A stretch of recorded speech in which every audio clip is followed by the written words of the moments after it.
Hi everyone, my name is Ellie Feinglass and I'm one of the co-directors of Namati Mozambique. Again, I wanted to give a little bit of context on Mozambique. As I think is the case with many countries, rights awareness is very low. Many people simply don't know what to expect. They don't have adequate information about the health services that they're supposed to receive. The culture of silence and the fear of retaliation are also very powerful. The fear that if, for example, if I complain or seek redress today, then tomorrow the nurse may not treat me well when I come with my sick child. It's very real. Patients have very few opportunities to provide feedback or voice complaints, and those that do speak up rarely receive a response or redress. So when these experiences accumulate, sometimes over the course of years, people lose trust in the health system. Health workers too become resigned to working within the limitations of a broken system rather than seeing themselves as agents of change. Even mundane challenges that are seemingly simple to resolve often go unaddressed. For example, delivery room functioning in darkness for months because of a burned out light bulb. Namati's work grew out of this recognition that how patients experience the health system, the manner in which they're treated, and whether or not their voices are heard matters profoundly to health service utilization and to health outcomes. And that to advance the right to health, we need to build the power of patients and frontline providers. So Namati is on the ground as of today. We're on the ground with 41 health advocates in 68 health facilities across the country. We're in 4 of Mozambique's 11 provinces. And I sort of put health advocates' work into 3 buckets. The first one is raising awareness of health rights so that patients can more effectively advocate for themselves. We do this via regular in-person meetings, radio and TV programming, and dissemination of a range of educational materials. Health advocates also work to facilitate dialogue to make the health system more accountable to the communities that they serve. Health advocates work to revitalize and build the capacity of what are often inactive village health committees.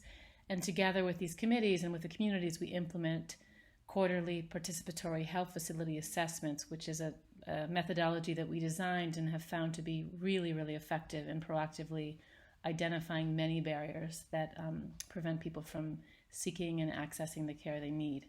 And we document and resolve specific challenges. We sit down with the village health committees and health workers to analyze the root cause of each of the problems, agree on strategy, and commit to concrete actions and timelines.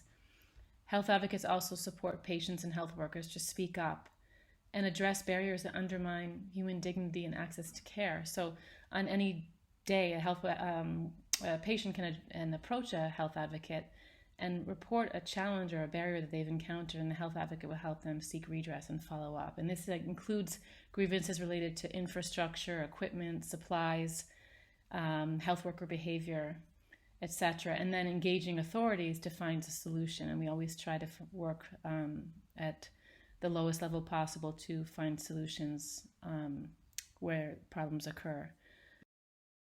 Shows the grievances we've registered since 2013 actually through December of 2020. And you can see that the majority, or 20%, almost 20%, 18% have been related to rude or disrespectful treatment. We've been able to resolve 82% of these grievances. And we've seen an average reduction of 43% in these types of violations at health facilities that have health advocates working in them. How do we go to scale, or how do we have impact beyond the areas in which the health advocates are working? One way we've really focused on is by building the capacity of government to ensure equitable and humanized health services. Our health advocates document every case they handle, including the details on the nature of the grievance, actions taken toward resolution, and outcomes. And in the aggregate, data from these cases provides really invaluable insight to government on how the health system is working in practice. And it's a really powerful lever for system-wide change. We've been able to impact policy nationally, including the first national anti-bribery policy in the health sector and a national strategy for the improvement of quality and humanization of health services. And we've helped the Ministry of Health design a number of health provider training modules on human rights and ethics, a training module to help establish patient rights offices in every health facility across the country, etc.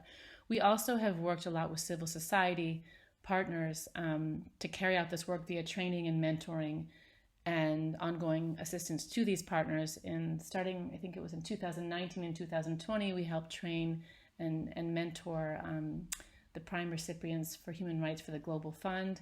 And now currently we are supporting 40 CBOs across the country to take on some of this work in provinces where we are not currently covering. So now we have sort of coverage across the country through these partnerships. I'll stop there, and I really look forward to hearing from everyone else, and thanks very much.